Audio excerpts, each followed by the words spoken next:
Muito obrigada por ter aceitado o meu convite para participar dessa live. Um assunto tão importante, né? Uhum, E eu que seja muito agradeço. bem-vindo. Obrigado. Ah, então, eu acompanhei um pouquinho, estava me apresentando, né?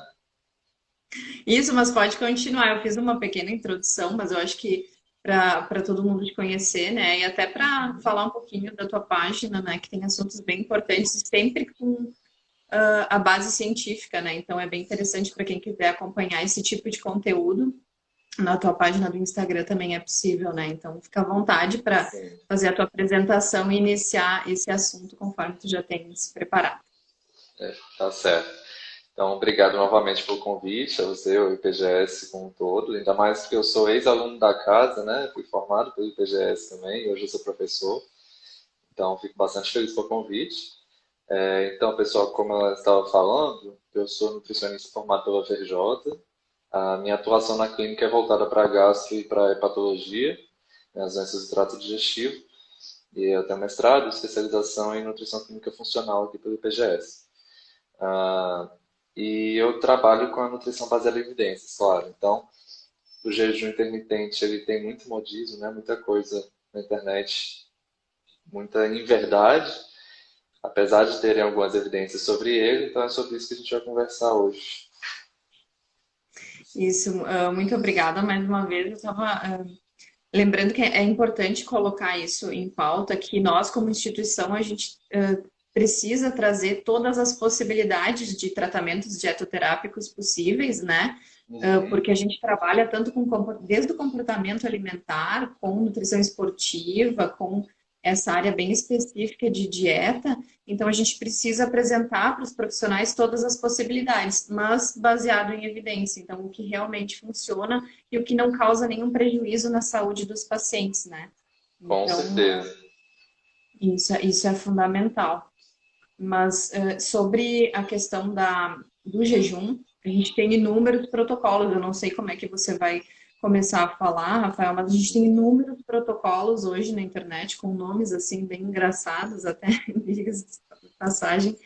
E a gente quer saber realmente, assim, até para o profissional, o que, que realmente é validado, o que funciona, o que não funciona, porque há 2 anos saiu pela Asbrão um parecer técnico, né? Agora vai fazer 2 anos, né? Sobre Uhum, jejum intermitente. Até então a gente não tinha muitas evidências sobre isso. Se aconteceu algo de novo de lá para cá, né? Então uhum. pode mudar esse teu parecer também. Perfeito. Então, é bom a gente dar um histórico, né, para entender de onde veio essa história de jejum, por que jejum.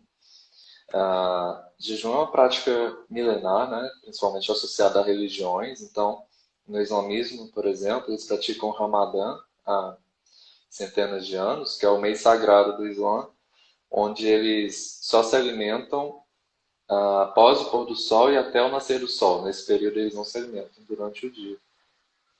E aí a curiosidade dos cientistas surgiu daí, para esse fato existe, o Ramadã. Qual o efeito dele sobre a saúde dessas pessoas? Então, começaram com estudos observacionais, né? Então, observar o efeito de algo que as pessoas já faziam por conta própria. Isso aconteceu em meados do século passado, 1950, 60. E aí eles foram estudar os muçulmanos que praticavam o Islã, praticavam o Ramadã, perdão, durante um mês, e eles começaram a verificar assim que alguns deles esse jejum durante o dia, né, após o nascer do sol até o pôr do sol, estava associado à melhora do perfil lipídico, alguns melhora da glicemia, alguns perdiam peso. E aí que começou a surgir a curiosidade de fazer um ensaio clínico e fazer outros tipos de estudo de causa e efeito, né, que é o mais alto grau de evidência que a gente tem, para ver se realmente era causa e efeito e não apenas dois eventos independentes que apenas estavam ali no mesmo momento, né? Por isso que é importante a gente interpretar as evidências corretamente, né? E aí, do final do século passado, dos anos 90 para cá, para os anos 2000, mais recentemente essa década de 2010, que os estudos de causa e efeito começaram a surgir de fato. E aí alguns deles vêm mostrando resultados positivos em algumas populações, algumas situações específicas. Tá? E aí o histórico é esse, só para a gente entender de onde que surgiu, né? Que não surgiu do nada. Uhum. Não, perfeito. É bom a gente ter essa ideia e que realmente, como você falou, nas últimas décadas foi o que apareceram mais estudos e até para o pessoal entender um pouquinho mais na parte de evidência que você falou ali. Estudo, caso controle, enfim, qual é o tipo de estudo que eu deveria levar em consideração hoje quando eu quero avaliar? Por exemplo, eu estou pesquisando sobre essa parte de jejum intermitente. Tem inúmeros estudos. Eu posso dizer que isso é baseado em ciência, mas qual realmente é o estudo ideal para eu colocar como não? Esse eu vou seguir porque realmente ele é um estudo sério, tem uma metodologia bem séria, né? Então, qual seria Uhum. esse tipo de estudo? Perfeita a sua pergunta. Então, a gente tem vários graus de evidência dentro da ciência, né? Desde estudos in silico, in vitro, in silico é em computador, com softwares in vitro, em cultura de células, em estudos experimentais com animais, enfim. E a gente vai passando, e quando chega nos humanos, tem estudos ecológicos, né? Caso controle, observacionais, etc., até chegar nos ensaios clínicos randomizados. O que a gente diz é que para você estabelecer causa e efeito, ou seja, X causa Y, você precisa analisar um ensaio clínico randomizado duplo cego controlado por placebo. Esse é o nosso padrão no método científico. E, acima disso, isso precisa ser replicado. Então, outros pesquisadores de outros lugares do mundo precisam achar esse mesmo resultado para ser, de fato, um fato, né? E aí, para isso, o que acontece? Vários pesquisadores, várias universidades fazem ensaios clínicos avaliando aquilo, e aí depois vem uma revisão sistemática com meta-análise para agrupar todos esses resultados, fazer uma estatística e ver, é isso mesmo. Então, quando a gente avalia artigo, a gente tem que se atentar ao método. Eu costumo dizer isso para os meus alunos, que quando você pega o know-how de avaliar artigo, você não fica com tanto foco em introdução e resultado, você vai no método. É o método que vai te dizer se aquilo é factível ou não. Então, precisa ser ensaio clínico randomizado, e melhor ainda se for uma revisão sistemática com meta-análise. Então, só para te dar um exemplo, tem muitas blogueiras aí, muitos sites, enfim, que não são baseados em evidência, que eles trazem que o jejum intermitente ele aumenta a longevidade. Onde que isso foi achado? Isso foi achado em estudos com animais, estudos com células, porque eles viram que a restrição alimentar por um certo tempo aumenta, ou pelo menos diminui a perda dos telômeros, que é a cadeia final lá do DNA que está associado ao envelhecimento. Só que isso foi achado em animais e em células. A gente não pode extravasar isso para humanos, né? Esses estudos assim experimentais em células servem para levantar hipóteses, para depois a gente avaliar em humanos. Tá? Então a gente não pode afirmar que aumenta a longevidade, não.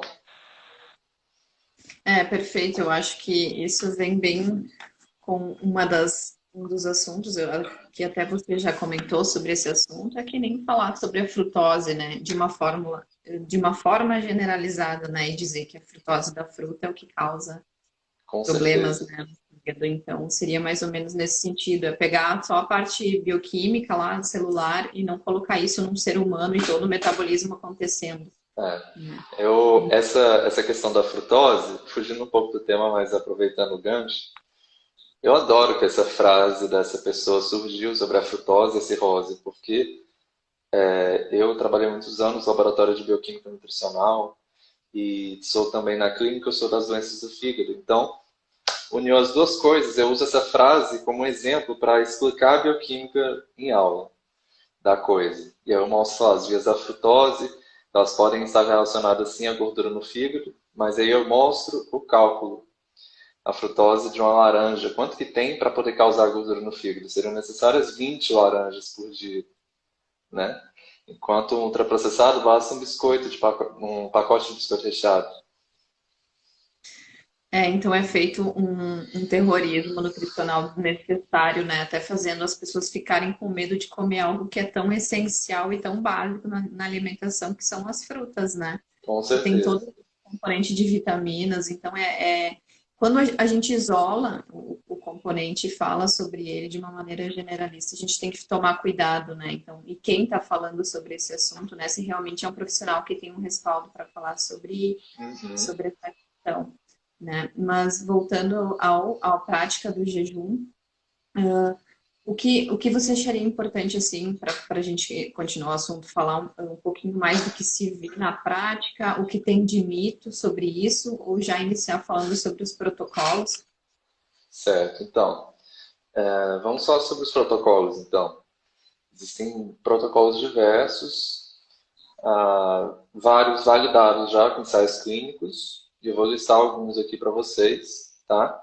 Mas ficando claro que a nutrição é o famoso depende, né? Quem é nutricionista sabe, quem é estudante vai saber, porque existem evidências para várias coisas, mas você precisa avaliar para que população foi feita e avaliar principalmente contraindicações. Então já vou adiantar aqui que eu também tenho uma pegada comportamental na minha prática clínica, então eu já deixo bem claro que eu sou absolutamente contra jejum intermitente para pessoas com propensão ou já desenvolvido transtorno alimentar ou qualquer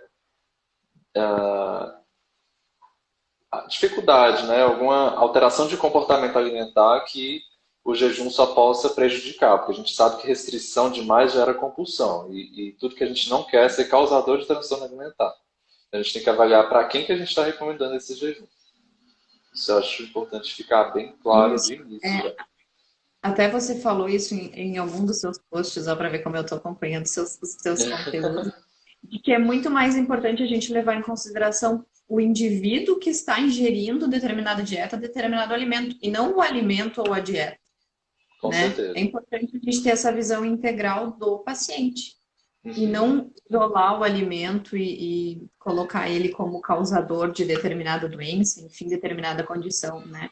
Avaliar o paciente como um todo e aí ter esse conhecimento. Por isso que é até interessante ter, até muitos nutricionistas ficam em dúvida, eu vou seguir uma área específica, por exemplo, eu vou seguir e vou estudar só fígado, vou me tornar especialista na área em hepato.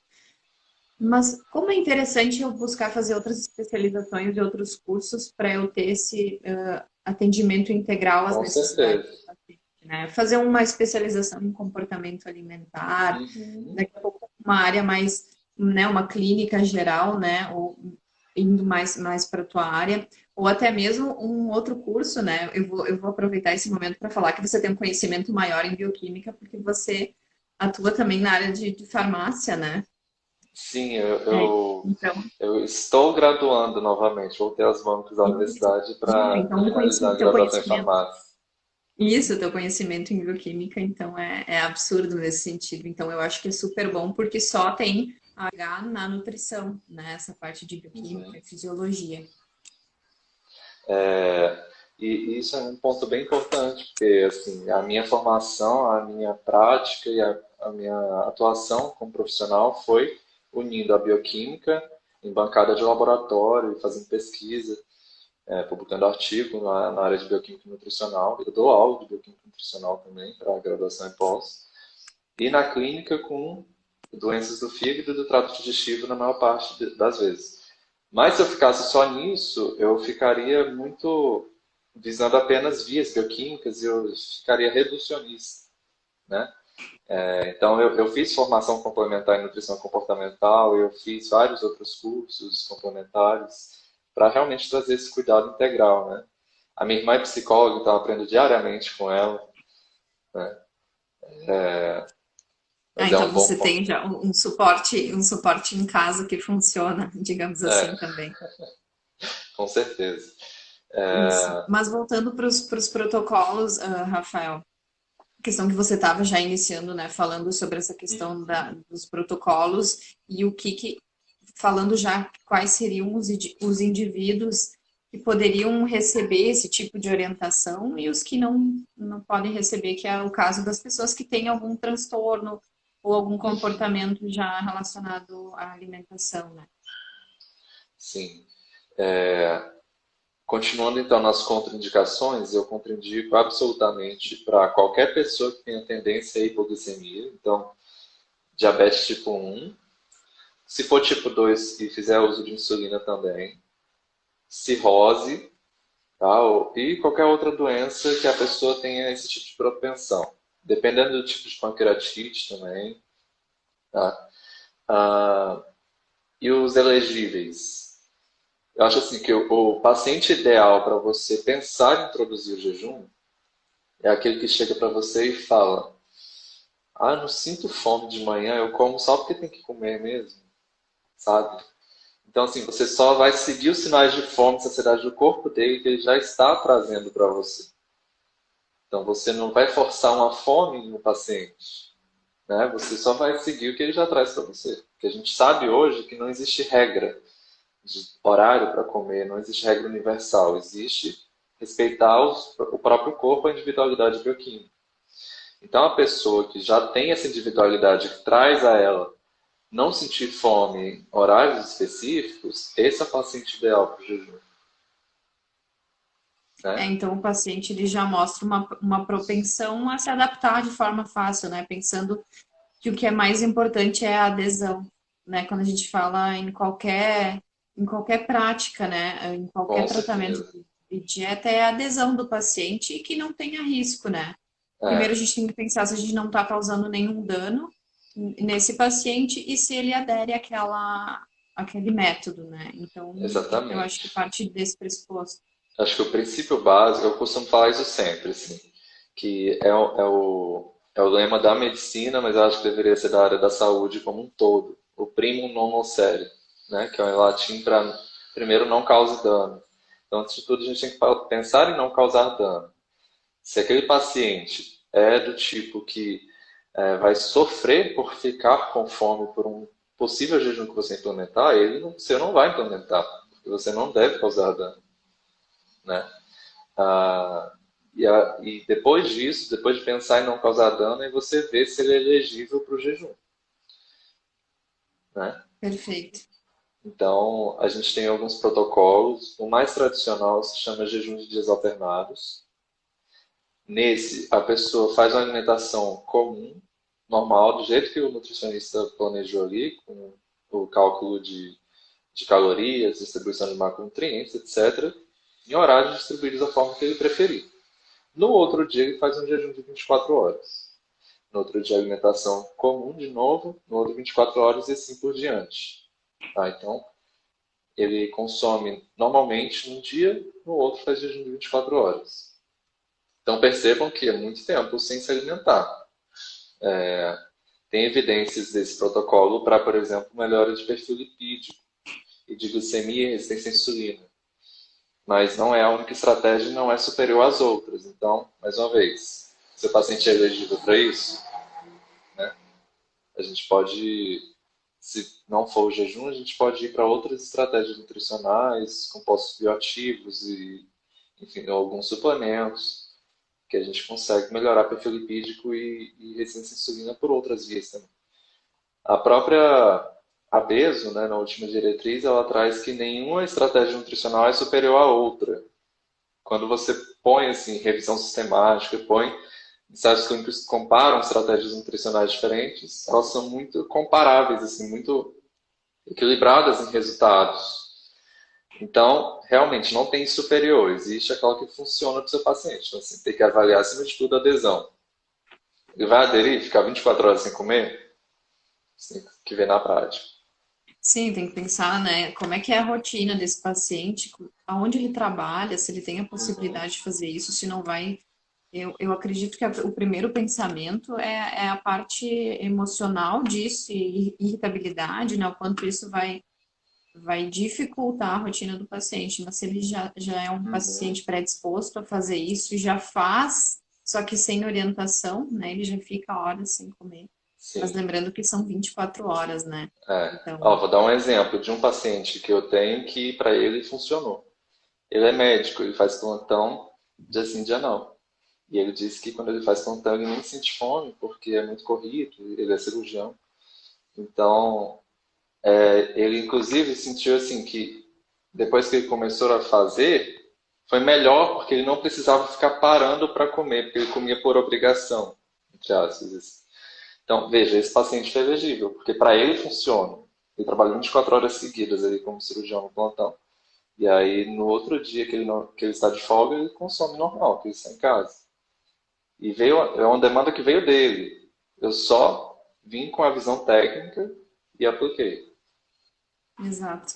Sim, para dar segurança para o paciente, né, que ele pode seguir aquilo e que é seguro, Uhum. né? E ele está sob o olhar de um profissional que faz a orientação correta na parte de que se acontece qualquer imprevisto, se ele tem algum sinal, né, de hipoglicemia ou outros sinais importantes, ele tem um profissional que tá dando um Uhum. parecer, né?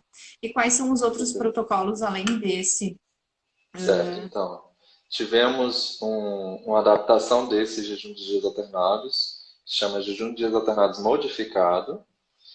É da mesma forma, alimentação comum em um dia e no outro jejum. Só que ele é modificado. Então, nesse dia de jejum, ao invés de ser jejum 24 horas, você consome até 500 calorias nesse dia. Então, distribuídos ao horário que preferir, da forma que preferir. Se quiser fazer 7 refeições com pouquíssima caloria, ou uma só grande, fica a critério do paciente. Tá? Então, não fica totalmente jejum nesse segundo dia, nesse dia alternado. Distribui essas 500 calorias. No outro não tem restrição energética, tá? Ah, entendi. Então, o paciente fica 24 horas sem se alimentar e quando ele retorna, ele tem uma dieta mais liberada na questão de caloria, na questão Uhum. energética, obviamente levando em conta ali o cálculo de macronutrientes e É, claro. micronutrientes, né? Uhum. Tá bem. E ele fica com privação de alimentos, de bebidas, como é que funciona essa questão? Certo.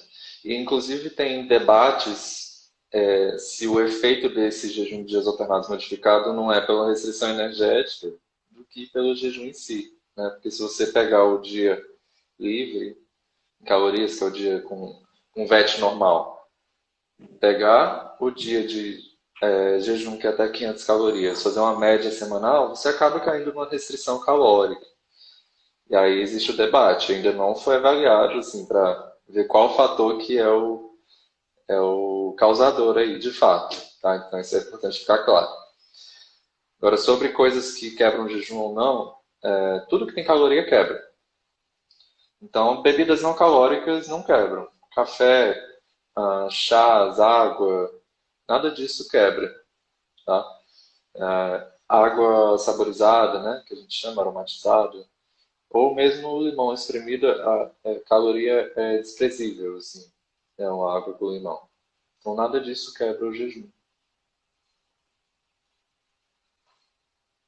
Perfeito.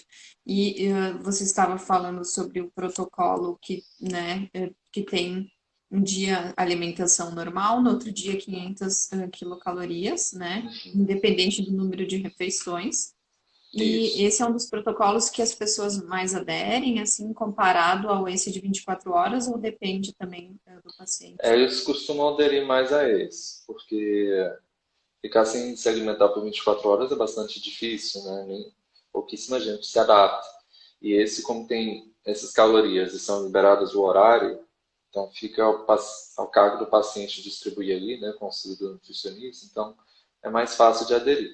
Mas tem outros que têm adesão mais fácil ainda, tá? Que é por exemplo, o protocolo 5.2. Esse, eu até fiz um post sobre isso, que eu, sem querer, eu pratico, porque é algo que vem do meu próprio corpo. O que é o 5.2? 5 dias da semana você se alimenta de forma normal, tá? O horário que você quer, as calorias que você quer. Em 2 dias da semana você faz essa restrição de 500 calorias.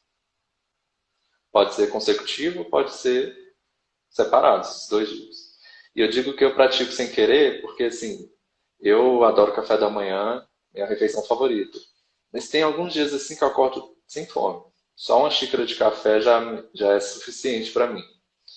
Eu tomo aquela xícara de café e aí só vou almoçar. Aí eu não costumo comer nada à tarde, faço um jantar. Normalmente eu faço um jantar bem mais leve do que o almoço, é natural meu. E pronto. Se você botar isso no papel, é o protocolo 5.2, mas não é porque eu vou praticar jejum intermitente, é porque eu respeitei meu corpo, eu sempre fiz isso, mesmo antes de ser nutricionista, entendeu? Então, estou usando o meu próprio exemplo pessoal para mostrar para vocês como é possível respeitar os próprios sinais de fome e saciedade da pessoa e adaptar ali, implementar algum tipo de jejum, se for do seu interesse implementar. Esse de 5.2 é bem tranquilo de implementar nessas pessoas que não sentem fome de manhã, não sentem fome na ceia. Até é importante colocar isso em questão para que não precise rotular, às vezes, como um jejum intermitente, Exato. dependendo do paciente, né? Eu não preciso dizer jejum intermitente, não, ele está seguindo as necessidades, ele consegue, eu acho que quando é o maior presente para o profissional quando ele tem um paciente que já se conhece e que conhece os seus sinais de fome, de saciedade, né? Porque hoje a gente está estudando muito para voltar que as pessoas tenham essa consciência, né? Que está tão difícil As pessoas não se encontrar esse tipo de conhecem mais paciente. nada, né? Às vezes, assim, eu mostro a escala Bristol para o paciente. Para quem não conhece, é aquela escala das fezes, né? Que a gente mostra a consistência das fezes e a textura, enfim. O paciente não sabe dizer como são as fezes dele. Às vezes acontece. Então, as pessoas não se conhecem mais. Isso é um problema de fato, né?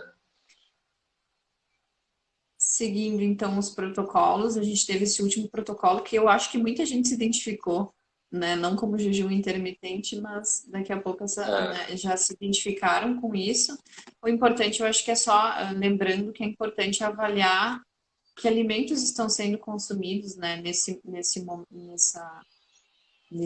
semana, né? Toda, né? E quais nutrientes que a pessoa com tá certeza. ingerindo, né? Essa questão do rótulo é muito importante mesmo para tudo, eu acho. Eu acho que pouquíssimos pacientes eu falo assim, o nome disso aqui que eu estou fazendo é isso, isso e isso. Porque eu acho que é muito chato, parece assim, o clube da Luluzinha, sabe? Eu faço isso e você faz qual dieta? Eu acho que a gente está acima disso como nutricionista, né? Então, vamos supor que eu tenho um paciente que eu fiz uma prescrição de 40% de carboidratos na distribuição de macronutrientes. Eu não vou falar para ele que ele está no low carb, porque ele está numa low carb muito discreta. 40% é bem pouco low carb, né, digamos assim. E cabe muito carboidrato em 40%. Ele nem vai sentir que ele está nessa pequena restrição. Então, para que dizer? E às vezes é uma pessoa que vem assim de ciclos de dietas a vida inteira, né, dietas à moda e etc. E aí você dá um nome para aquilo que você está prescrevendo, não sei, só reforça isso que ela vem fazendo a vida inteira. Então, acho que também não precisa rotular tanto. Eu concordo com você. Tá, perfeito. Ah, Aí a gente tem outra, que é bem interessante essa, que no inglês ela se chama Fast Mimicking Diet. Então é como se fosse a dieta que imita o jejum. Porque como que ela funciona? A gente tem que pensar num mês agora. Então, no mês, os 30 dias, a pessoa faz 25 dias de alimentação comum, sem restrição calórica, tá? Distribuída ali, nutrientes, etc. E aí ela vai selecionar 5 dias seguidos, que ela vai fazer 800 calorias apenas. Tá? Então, tem que ser dias seguidos de 800 calorias. Porque aí, nesses 5 dias de 800 calorias, simula para o corpo que ela está em jejum. Começa a ativar sinais bioquímicos de autofagia, de renovação celular, que vão parecer que ela está fazendo o jejum. Tá? Então, a gente tem esse protocolo com alguns efeitos bem interessantes em perda de peso, por exemplo. Porque aí não precisa fazer restrição em 25 dias, você faz 5 dias direto de jejum de 800 calorias. Mas esse processo de 5 dias que acontece esses efeitos de autofagia, ele, mesmo eu fazendo esses 5 dias e voltando os outros 25 dias a uma alimentação normal, digamos assim, ele já é um processo de adaptação, o corpo se adapta a isso? Sim, Como é que... Sim, é bem interessante, principalmente pensando em modulação intestinal, saúde do intestino, porque os enterócitos, por exemplo, eles têm uma meia-vida de 36 a 72 horas. Eles renovam com muita constância. Então, esses 5 dias aí são suficientes para várias células do corpo entrarem nesse processo de autofagia. Autofagia, para quem não conhece, é um processo que o próprio corpo tem de, como se fosse causar a apoptose de uma célula que está envelhecida para poder fazer uma nova. Então, muito do que a gente fala de intestino ruim, de permeabilidade intestinal, de desbiose, tem a ver com isso também. A gente causar uma autofagia para o intestino se renovar e voltar em enterócitos mais íntegros, né, com tight junctions, com junções íntegras. Então, esse protocolo é interessante por isso. Ah, entendi. Então, na verdade, além do benefício em si, que as pessoas, né, procuram no jejum intermitente, que é essa questão do controle da glicemia, do emagrecimento, tem a parte da saúde intestinal, que Uhum. eu colocaria isso como o primeiro ponto, né? Eu acho que a partir dali eu vou conseguir ter melhor absorção, enfim, aí tudo funciona, né? Com Então, certeza. é Por isso que a bem gente fala que interessante essa. dos diversos eixos, né? Eixo intestino-fígado, intestino-cérebro, intestino-músculo, intestino-pâncreas e tantos outros, porque o intestino influencia basicamente tudo no nosso corpo, né?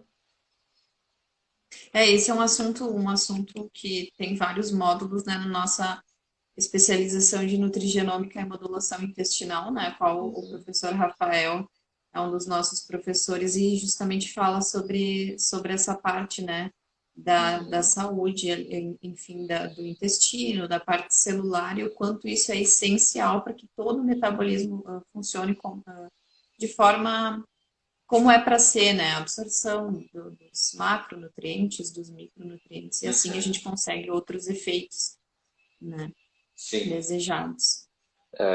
Eu dei aula recentemente, inclusive, para pós em nutrigenômica e modulação intestinal, sobre função imunológica do trato gastrointestinal, né?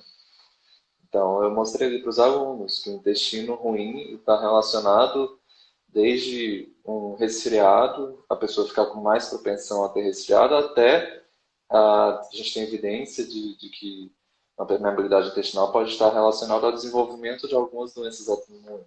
Pode ser o gatilho que falta para aquela pessoa que carrega o gene da doença autoimune. Então, assim, o intestino é a base de tudo, com certeza. Perfeito. Pode continuar com os protocolos. Tem muitos ainda mais protocolos validados. Além, então a gente já falou até então desse protocolo da privação, né? Pode resumir para nós o que a gente já falou até agora do protocolo de 24 horas, né? Em jejum. Ó, é o jejum de dias alternados, que é alimentação comum em um dia, sem restrição calórica, no outro, 24 horas sem consumir nada. E no outro, volta a alimentação, e no outro, 24 horas e assim por diante. Tá? Então, é por isso que chama de dias alternados. O outro, dias alternados modificado. Então, num dia, alimentação comum, horário livre, sem restrição calórica. No outro, até 500 calorias, divididas da forma que o paciente preferiu, o horário que preferir. E vai revezando. O outro é o jejum 5-2, que são 5 dias de alimentação normal na semana, 2 dias de jejum de até 500 calorias, tá? E aí esses dias não precisam ser consecutivos.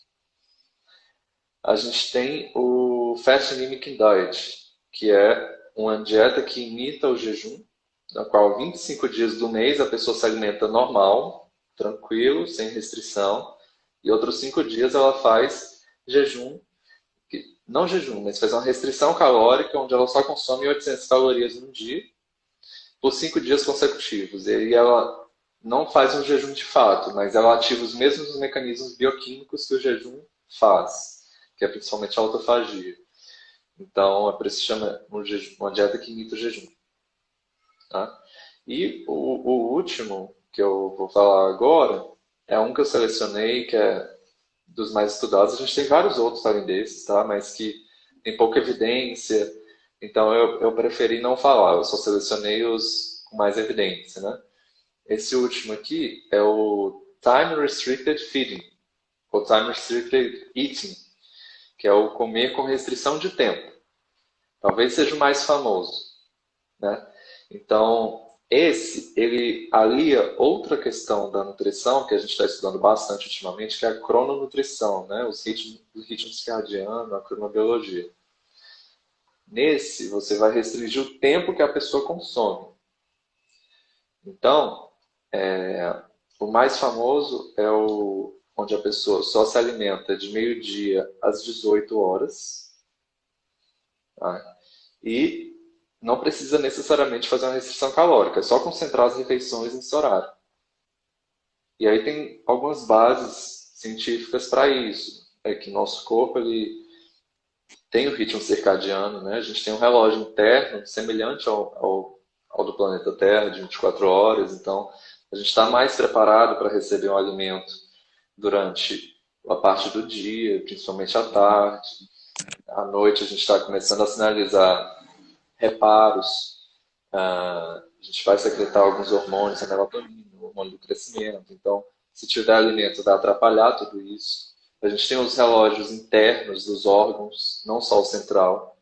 Então, o fígado, por exemplo, se você se alimenta muito tarde na noite, você prejudica a glicogenólise, que é quando o fígado vai distribuir glicose para o corpo a partir do glicogênio hepático.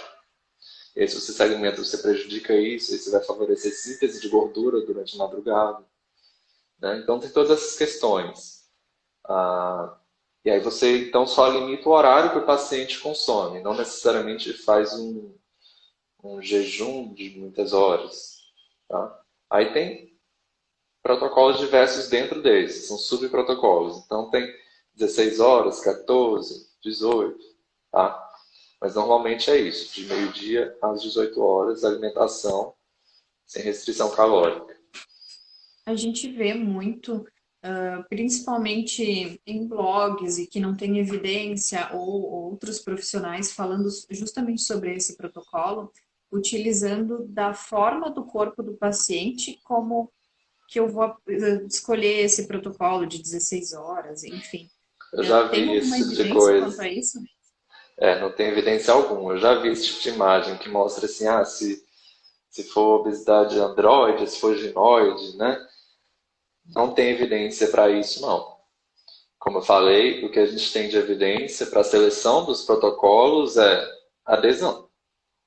E se é elegível, antes de tudo, né? Se não tem contraindicação, se ele é elegível e adesão. Então, assim, todos eles funcionam para aquelas situações específicas.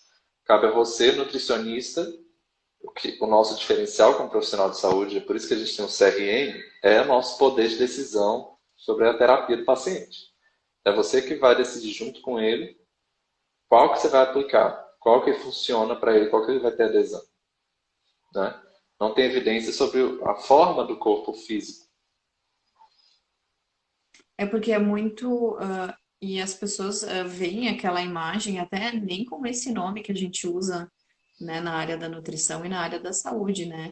É com nomes assim, é com barriga, é barriga de mulher, barriga metabólica. Então, esse é o jejum ideal. Então, é bem importante a gente reforçar essa questão de que a, a, a dieta do jejum intermitente não tem, não tem ligação com isso, né? E sim Uhum. levando em consideração todo o outro quadro do paciente, adesão, necessidade, enfim, tudo que a gente falou até Exatamente. então. E uma Sobre outra esses aplicação bem protocolos, interessante, desculpa te claro, interromper, no efeito Platô. A gente tem alguns estudos nesse sentido já. Que a gente sabe que, assim, por mais que perder peso seja difícil, mais difícil ainda é manter a perda de peso depois de 6 meses. Porque a tendência natural do corpo humano é fazer várias alterações hormonais e metabólicas ali, após 6 meses de perda de peso, para parar de perder, porque o corpo interpreta que está numa situação de privação que está indo para a morte. Né? Nosso corpo foi construído assim, para armazenar, não para oxidar os estoques de gordura. Né? Então, depois de 6 meses, é natural, esperado que haja um platô de perda de peso. E aí a gente está tendo alguns estudos nesse sentido de implementar o jejum nesse momento do platô. Porque quando ocorre o platô, uma das formas da gente ultrapassar ele é trazendo uma estratégia diferente do que vem sendo aplicado. Então, se você vem com uma dieta normoglicídica, normoproteica, normolipídica, só com restrição calórica por 6 meses, agora você pode vir com uma leve restrição de carboidratos ou com um jejum intermitente, alguns protocolos. É como se você desse um novo cenário para o corpo para ele ter mais 6 meses para se adaptar de novo, sabe? Então, o jejum é uma estratégia interessante nesse sentido, do platô também. Interessante muito para o paciente, obviamente, porque o objetivo é esse, mas para o profissional conseguir ter um acompanhamento maior. Porque uma das questões para o nutricionista que atua em consultório particular, né, principalmente sim, a gente não está falando de clínicas que fazem esse acompanhamento, mas quando ele inicia um tratamento com um nutricionista clínico do consultório, o quanto ele vai conseguir manter esse paciente ao longo do tempo, né? Quais Uhum. estratégias ele vai utilizando, porque chega um determinado momento, o paciente faz 1 mês, 2 meses de acompanhamento, tem uma perda pequena de peso e já se desmotiva, né? Então já é Sim. um objetivo já para seguir um protocolo diferente e aí poder dar um gás, digamos assim, tanto para o efeito do paciente, que é o objetivo, quanto para o Uhum. profissional também, pensando no acompanhamento profissional e no quanto ele vai ter esse paciente engajado com ele durante 6 meses ou até um ano, né? Isso aí é uma coisa bem interessante que eu costumo ensinar para os meus alunos em aula também. Que assim, você tem que ter um plano terapêutico em mente. Não é o paciente vir ali e você pensar na hora que vai resolver e pronto. Você tem que ter 3 passos à frente. Então, quando você faz uma avaliação nutricional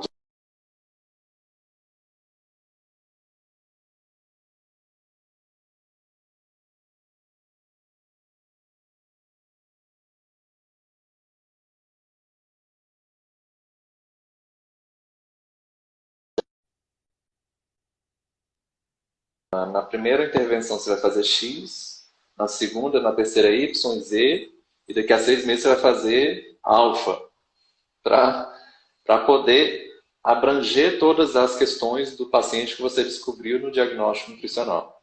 Então é como quando a gente vai no dentista, usando como exemplo. O dentista faz lá a sua avaliação bucal, ele chega aqui e fala, olha, você tem problemas tal, tal, tal. Você tem que retirar os sisos, você tem que colocar um aparelho, você tem uma cárie, você tem que fazer uma restauração. Então vamos fazer ó, isso esse mês, isso no outro. Então eu gosto de comparar e falar que a gente tem que fazer isso também. Eu faço isso com o paciente. Depois do diagnóstico nutricional, eu pego uma folha em branco, eu começo a desenhar uma linha de tempo. Mostro, olha, isso aqui a gente tem uma estimativa de que consegue resolver assim, assado, até tal mês. E aqui a gente entra com essa outra estratégia para isso e isso. É perfeito para o paciente, porque ele já tem uma ideia, né, de como é que vai ser daqui para frente, até porque tu está sendo bem claro com o paciente, né, quais são as necessidades e quais são as questões que precisam dele também, né, da parte do Uhum. retorno do paciente e o planejamento profissional, né, que é o que É, mantém o profissional trabalhando. Não sim. adianta pensar nesse sentido, envolve tanto a parte de separar nesse momento o amor à profissão, a parte da necessidade da profissão também, né? Que é eu preciso ter clareza com o paciente, mas eu também preciso saber que para eu me manter trabalhando, eu vou ter que ter um planejamento muito bem estruturado. E esse exemplo que você deu é bem claro, assim, é o dentista, o quanto ele já nos coloca, porque é mais palpável, eu acho, para a gente entender, Aham. né? Sim. E é bom para todo mundo. É bom para o nutricionista, porque ele sabe que o paciente está dentro daquele plano, tem essa estimativa de resolver essas questões em X tempo. E é bom para o paciente, porque ele acha, ele tem clareza de que não está indo lá à toa, não está pagando mensalidade para o nutricionista, né? Ele sabe que está dentro de um plano terapêutico, então aumenta a adesão. Pelo menos é a minha experiência, eu faço sim e eu tenho bons resultados. Perfeito. E sobre para a gente sobre o jejum intermitente, né? A gente recebeu algumas perguntas. Se a gente pudesse resumir assim a questão, a gente falou no início da live, né? Para quem não conseguiu acompanhar, quiser acompanhar depois, sobre quais são os pacientes elegíveis para isso, né? E quais os pacientes que não poderiam receber de acordo com a sua situação de doença ou sintoma que esse paciente apresente. E tem algum risco, assim, além dos que você já comentou, em fazer o jejum intermitente, ou alguma evidência ainda que a gente tem que ficar, digamos, de olho ainda, que não seria seguro? Certo, então vamos recapitular. Pacientes absolutamente contraindicados para praticar jejum intermitente. Compulsão alimentar ou qualquer transtorno alimentar. Tá? Qualquer pessoa que tenha propensão a algum distúrbio de comportamento alimentar, a gente tem que ter muita cautela, muita mesmo, tá? Porque são questões psicológicas que você pode agravar por conta da tentativa dessa restrição. A gente tem que sempre lembrar, restrição severa só gera compulsão, principalmente nesses com predisposição. Outras contraindicações são todos aqueles que têm predisposição à hipoglicemia, então, principalmente diabetes tipo 1, ou se for diabetes tipo 2 e fizer uso de insulina também. Qualquer pessoa que faça uso de insulina tem predisposição à hipoglicemia, então esses são absolutamente contraindicados. Cirrose, tá? Cirrose, o paciente tem predisposição à hipoglicemia, inclusive a gente tem que fazer o contrário no jejum. Eu acabo sempre puxando sardinha para o meu lado das doenças do fígado, né? Mas a cirrose é um bom exemplo, porque o fígado ele está com perda de função na cirrose. E uma das funções do fígado é disponibilizar glicose para nossa corrente sanguínea em momentos que a gente não está alimentado. O fígado não consegue fazer isso nesse momento da cirrose. A gente tem estudo comparando e mostrando que metabolicamente o jejum noturno, por exemplo, que é o do sono, que a gente fica de 6 a 8 horas sem consumir nada, numa pessoa sem cirrose, é isso, 6 a 8 horas, mas uma pessoa com cirrose, essas 8 horas equivaleriam a aproximadamente 16 a 30 horas de outra pessoa, sabe? Como se o jejum fosse muito mais intenso na pessoa com cirrose. Então, nelas são o contrário. A gente tem que dar alimentação com pouquíssimo espaço de tempo, se possível, a cada 2 horas. Então, cirrose é uma contraindicação. Agora, pacientes elegíveis. O mais elegível de todos é aquele que já chega para você e fala, olha, não sinto fome de manhã, não sinto necessidade de ficar fazendo pequenos lanches. Eu só gosto mesmo de almoçar e jantar e é isso. Esse é o paciente perfeito para você aplicar um jejum, porque já é da bioquímica dele, sabe? Ele já vem com essa demanda para você, você só precisa organizar. Você insere aí algumas coisas, faz o cálculo de macronutrientes, organiza essas grandes refeições e pronto. Então, esse é o mais fácil, mais elegível, tá? Claro, tem que ter acompanhamento sempre. Outros elegíveis são aqueles que você respeita os sinais de fome e saciedade dele, semelhantes a esse, que eu até utilizei o meu exemplo. Tem dias que eu não sinto fome no café da manhã, outro dia sim. E eu não me alimento forçado, eu me alimento de acordo com a minha fome. E aí acaba que, sem querer, alguns dias eu faço jejum. Não porque eu penso, eu preciso de jejum, sim porque é meu corpo que está mandando, né? Eu não estou sentindo fome, então não vou comer. Então, acima de tudo, respeitar o sinal de fome e saciedade.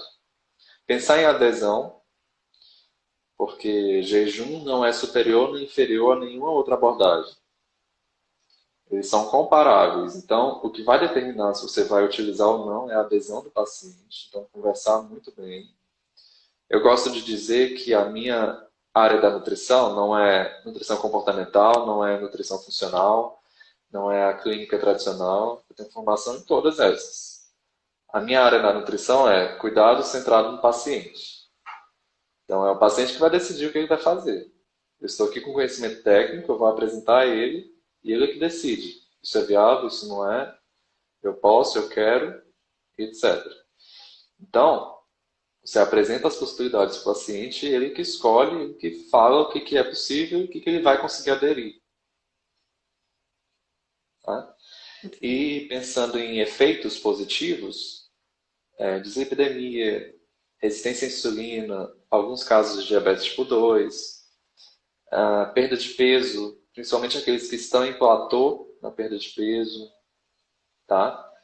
Aquele time restricted feeding, que é um dos protocolos, que você restringe o horário da alimentação, ali, aproximadamente de meio-dia às 18 horas, ele é muito interessante para quem está com o ciclo circadiano bagunçado, aquela pessoa que está trocando o dia pela noite, que está dormindo muito tarde, porque esse tipo de alimentação ali, você engloba o ciclo circadiano, então você ajuda a regular esses relógios internos. Então até no sono você pode atuar indiretamente fazendo isso. Então tem todas essas questões, né, que a gente tem que levar em conta. A gente consegue, desculpa te interromper, Rafael, mas agora que você falou da questão do ciclo, trabalhadores noturnos, por exemplo, né, quem faz essa inversão por uma necessidade também, o que mexe muito ali com a questão do metabolismo do cortisol, a gente consegue então fazer esses ajustes com a crononutrição nesse caso. Exato. Eu tenho um paciente que ele é jornalista e ele trabalhou em plantão noite e madrugada por 10 anos.